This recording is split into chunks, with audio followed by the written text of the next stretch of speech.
তার আগে আরও একটু মনে করিয়ে দিই যে এই মুহূর্তে বিএনপির তো যদি নির্বাচন হয় এককভাবে ক্ষমতায় যাওয়ার সম্ভাবনা এখনও পর্যন্ত যথেষ্ট পরিমাণ রয়েছে।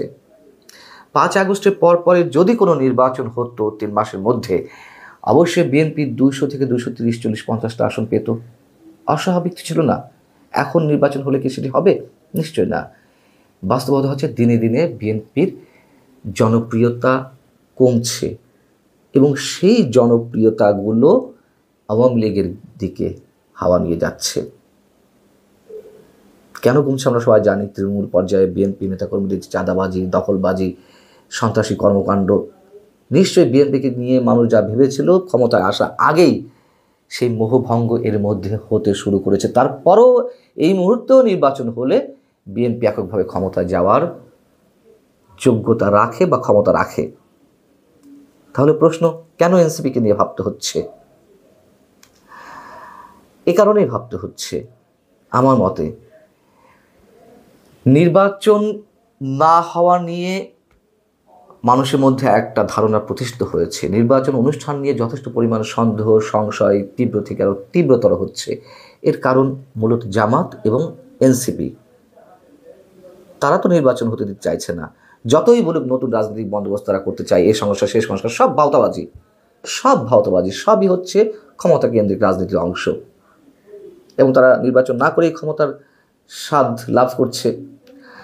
এখন যদি এনসিপিকে জোট সঙ্গী করে তাদের বিশেষ কয়েকটি আসন, সেটি হতে পারে 30, 40, 50টি, এরকম কয়েকটি আসন ছেড়ে দিয়ে যদি নির্বাচনটা নিশ্চিত করা যায়, বিএনপি মনে করছে সেটাই ভালো, সেটাই উত্তম।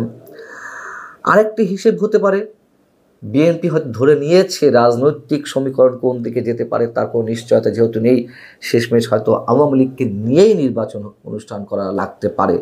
তো আওয়ামী লীগ যদি আসে, বিএনপি জনপ্রিয়তা যেভাবে কমছে, সেই জায়গা থেকে কিছু ভোট নিজেদের ব্যাংকে নিয়ে এসে আসন ওয়ারি চিন্তাভাবনা থাকতে পারে জিতে যাওয়ার। যেমন জামাতে ইসলামীর সঙ্গে যখন জোট করেছিল 2001 সালে, জামাতের ভোট কত ছিল? মাত্র 4%, 5%। তারপরও ভিন্ন একটা কৌশলের মাধ্যমে আসন ওয়ারি তারা তো 216টা বা এর ধরনের একটা আসন পেল, এরকম একটা সংখ্যায়। এবং ওই সময় দেখা গিয়েছিল যে 4 দলীয় জোট মিলে যে ভোট তারা পাচ্ছে, আমার যদি খুব ভুল না হয়ে থাকে তাহলে বলতে পারি তার চেয়ে বেশি পেয়েছিল আওয়ামী লীগ, কিন্তু আসনের দিক থেকে ধরা খেয়ে গিয়েছিল। সেই হিসেবটা বিএনপি থাকতে পারে। কিন্তু প্রথমেই বলছে যে বিএনপির অবস্থা ক্রমান্বয়ে এতই করুণ হচ্ছে। কেন করুণ হচ্ছে? কেন বিএনপি নির্বাচনটা আদায় করতে পারল না তারা এককভাবে ক্ষমতায় যাওয়ার জন্য? তাদের কৌশলে অনেক ভুল রয়েছে, বারবার ফাঁদে পা দিচ্ছে এবং এই কথাগুলো আমরা ক্রমশ সবসময় বলে আসছি। এবং তারা যে বিপদগ্রস্ত সেটা দিনে দিনে অনেকখানি নিশ্চিত হচ্ছে। সালাউদ্দিন আহমেদ সংস্কার বিষয়ে একটি চমৎকার মন্তব্য করেছেন, যদি এ ধরনের মন্তব্য তারা বেশ কিছুদিন ধরে করে আসছে। তিনি বলেছেন, জাতীয় ঐকমত্য কমিশনের যে আলোচনা, এটা একেবারে অপ্রয়োজনীয়ভাবে দীর্ঘ করা হচ্ছে। যুক্তিসঙ্গত সময়ের মধ্যে এটি শেষ করা উচিত।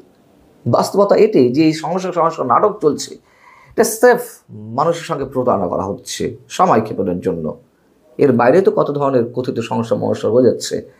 সরকার নিজের মতো করে নানান সিদ্ধান্ত নিচ্ছে। এইসব সিদ্ধান্ত নেওয়ার জন্য কি সেগুলো সংস্কারের মধ্যে ফেলা হয়েছিল? নিশ্চয়ই না, করে যাচ্ছে একের পর এক। সবশেষে আর একটা কথা বলি, তত্ত্বাবধায়ক সরকার সম্পর্কেও সালাউদ্দিন আহমেদ আবারও একটি ইঙ্গিত দিয়েছেন। তিনি বলছেন, তত্ত্বাবধায়ক সরকার পদ্ধতি কার্যকরভাবে পুনঃপ্রতিষ্ঠিত হয়েছে, এখন শুধু সুপ্রিম কোর্টের রিভিউ রায়ের অপেক্ষা। আমরা আশাবাদী যে আপিল বিভাগ রিভিউ আবেদনের পক্ষে ইতিবাচক রায় দেবে। এবং পরবর্তীতে বলছেন, বাংলাদেশের জনগণ একটি নিরপেক্ষ তত্ত্বাবধায়ক সরকারের অধীনে জাতীয় নির্বাচন চায়। তার মানে কি ডক্টর মোহাম্মদ ইউনূস সরকারের অধীনে বিএনপি আসলে নির্বাচন চায় না? তারা বুঝেই গেছে ডক্টর মোহাম্মদ ইউনূস সরকার নির্বাচন দেবে না, বুঝেও তারা নানান সময় নানান ধরনের ট্রাপে পা দিচ্ছে। এবং এটি হওয়ার যথেষ্ট সম্ভাবনা রয়েছে। এবং আমাদের অনেকের কাছে মনে হয় ডক্টর ইউনূস, আমি তো শুরু থেকে বলে আসছি, ডক্টর ইউনূসের অধীনে কোনো নির্বাচন হওয়ার সম্ভাবনা খুবই কম, খুবই কম। তিনি চেষ্টা করছেন পশ্চিমা এজেন্ডা বাস্তবায়নের জন্য এবং নির্বাচন প্রলম্বিত করতে, নির্বাচন না করে যতদিন ক্ষমতায় থাকা যায়। এই কথা তো এখন উজ্জ্বল দিবালোকের মতো সত্য। এবং তিনি যে নিরপেক্ষতা হারিয়েছেন, তার অধীনে নিরপেক্ষ নির্বাচন হতে পারে না, সেটিও প্রতিষ্ঠিত হয়েছে। অতএব তার অধীনে নির্বাচন হওয়ার কোনো কারণই নেই। এবং আন্তর্জাতিক যে খেলাগুলো চলছে আমাদের জাতীয় রাজনীতির সঙ্গে, সেই জায়গা থেকেও আমরা বলতে পারি কখন কি হয়, কার অধীনে কি নির্বাচন হয়, কে আসলে ক্ষমতায় যায় কাকে নিয়ে, তার কোনো নিশ্চয়তা অন্তত এই মুহূর্তে বলা যাচ্ছে না। দুদিন আগেও হয়তো বলা যাচ্ছিল। ভালো থাকুন সবাই। আল্লাহ হাফেজ।